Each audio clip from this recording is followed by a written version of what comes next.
নমস্কার। এই মুহূর্তের বিশেষ গুরুত্বপূর্ণ খবর। আরজি কর নিয়ে জুনিয়র ডাক্তার এবং নাগরিক আন্দোলনের পরবর্তী পর্যায়ে চিকিৎসক সমাজের সঙ্গে তৃণমূলের দূরত্ব তৈরি হয়েছে বলে যখন নানা জল্পনা চলছে, তখন নিজের লোকসভা কেন্দ্রে ডায়মন্ড হারবারে চিকিৎসকদের নিয়ে শীর্ষ বৈঠকে যোগ দিতে চলেছেন অভিষেক বন্দ্যোপাধ্যায়। 30শে নভেম্বর অভিষেকের কেন্দ্র আমতলার সমন্বয় প্রেক্ষাগৃহে অনুষ্ঠিত হবে ডক্টরস সামিট 2024।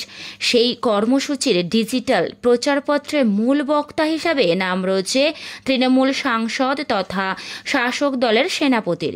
ওই কর্মসূচিকে আরজি কর পরবর্তী অধ্যায়ে ডাক্তারদের সঙ্গে সেতু বন্ধন বলেই ব্যাখ্যা করা হচ্ছে। বৃহস্পতিবার রাত থেকে ওই কর্মসূচির পোস্টার ছড়াতে শুরু করেছে সমাজ মাধ্যমে, যেখানে কর্মসূচির প্রচারকের জায়গায় দুজনের নাম রয়েছে। তাদের একজন চিকিৎসক তথা রাজ্যসভার প্রাক্তন তৃণমূল সাংসদ শান্তনু সেন। ওই বৈঠকের পরেই গোটা ডায়মন্ড হারবার লোকসভা জুড়ে হেলথ ফর অল কর্মসূচি শুরু হবে। সাধারণ মানুষকে বিনামূল্যে স্বাস্থ্য পরিষেবা পৌঁছে দিতেই এই উদ্যোগ বলে খবর। ফলে স্বাস্থ্য ব্যবস্থায় আরও একবার ডায়মন্ড হারবার মডেল বাস্তবায়িত হতে চলেছে বলেই মনে করা হচ্ছে। যেমনটা হয়েছিল 2021 সালে বিধানসভা ভোট পরবর্তী সময়ে কোভিডকালে। সেই সময়েই প্রথম ডায়মন্ড হারবার মডেলের কথা শোনা গিয়েছিল অভিষেকের মুখে। কোভিডের নমুনা পরীক্ষায় সব লোকসভাকে টেক্কা দিয়েছিল অভিষেকের সংসদীয় কেন্দ্র, যা নিয়ে কল্যাণ বন্দ্যোপাধ্যায়ের মতো প্রবীণ নেতা তথা সাংসদ যখন খোঁচা দিয়েছিলেন অভিষেককে। কিন্তু চিকিৎসকদের নিয়ে বৈঠক বা এমন ধরনের বিশেষ কর্মসূচিতে অভিষেককে আগে যোগ দিতে দেখা যায়নি।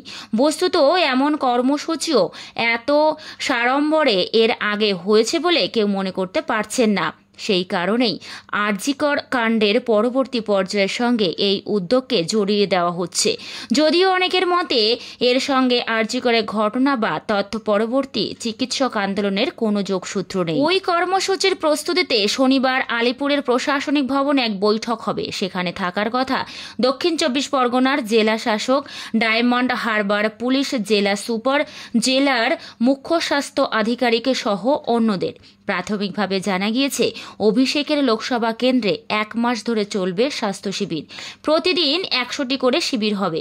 সেখানে চিকিৎসকদের থাকার কথা, তাদের নিয়েই 30শে নভেম্বর পরিকল্পনা বৈঠক করবেন অভিষেক বন্দ্যোপাধ্যায়। ডায়মন্ড হারবারে অভিষেকের এই কর্মসূচিকে শাসক দলের অন্দরে দুভাবে দেখা হচ্ছে। একাংশের প্রশ্ন, এই কর্মসূচি কি রাজ্য সরকারের সমান্তরাল স্বাস্থ্য ব্যবস্থা তৈরি করছে?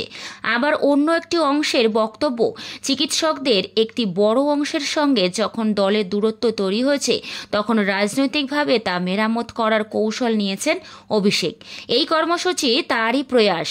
অনেকে মনে করিয়ে দিচ্ছেন এই উদ্যোগের সঙ্গে প্রাক্তন সাংসদ শান্তনুর জড়িয়ে থাকার কথাও। আরজি কর পর্বে তার ভূমিকা নিয়ে দলে প্রশ্ন উঠেছিল। শান্তনুকে মুখপাত্রের দায়িত্ব থেকে সরিয়েও দেওয়া হয়েছিল। আরজি করের প্রাক্তন অধ্যক্ষ সন্দীপ ঘোষের প্রকাশ্যে বিরোধিতা করেছিলেন তৃণমূলের এই চিকিৎসক নেতা। ফলে আরজি করের ঘটনায় প্রথম থেকেই তার সংযোগ রয়েছে।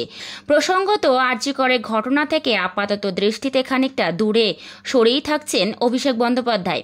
এই পর্বে তাকে খুব সক্রিয় হতে দেখা যায়। তবে কয়েকটি মোক্ষম সময়ে তিনি হস্তক্ষেপ করেছেন। আরজি কর পর্বের শুরুতে ধর্ষকদের জন্য আইন এনে এনকাউন্টার করার কথা বলেছিলেন অভিষেক বন্দ্যোপাধ্যায়। 14ই আগস্ট আরজি কর হাসপাতালে ভাঙচুরের ঘটনার পরে অভিষেক জানিয়েছিলেন তিনি সেই রাতেই কলকাতার তৎকালীন পুলিশ কমিশনার বিনীত গোয়েলকে ফোন করে বলেছিলেন, যারা হাসপাতাল ভেঙেছে, গুন্ডামি করেছে, তাদের বিরুদ্ধে দল, মত এবং রং না দেখে ব্যবস্থা নিতে। 28শে আগস্ট তৃণমূল ছাত্র পরিষদের প্রতিষ্ঠা দিবসের মঞ্চ থেকে আরজি কর নিয়ে বক্তৃতা দেন তৃণমূল সেনাপতি। বক্তৃতায় অভিষেক মেয়েদের রাত দখল কর্মসূচিকে সম্মান জানানোর কথা বলেন, যা তৃণমূলের কোনো নেতার মুখে সেই প্রথম শোনা গিয়েছিল। ওই বক্তৃতাতেই অভিষেক বন্দ্যোপাধ্যায় প্রশ্ন তুলেছিলেন, কেন সন্দীপ ঘোষকে সিবিআই গ্রেপ্তার করছে না? ঘটনাচক্রে তারপরে আরজি কর হাসপাতালে দুর্নীতি এবং তার ওপরে ধর্ষণ খুনের মামলায় তথ্য প্রমাণ লোপাট করার অভিযোগে সন্দীপকে গ্রেপ্তার করে কেন্দ্রীয় তদন্তকারী সংস্থা।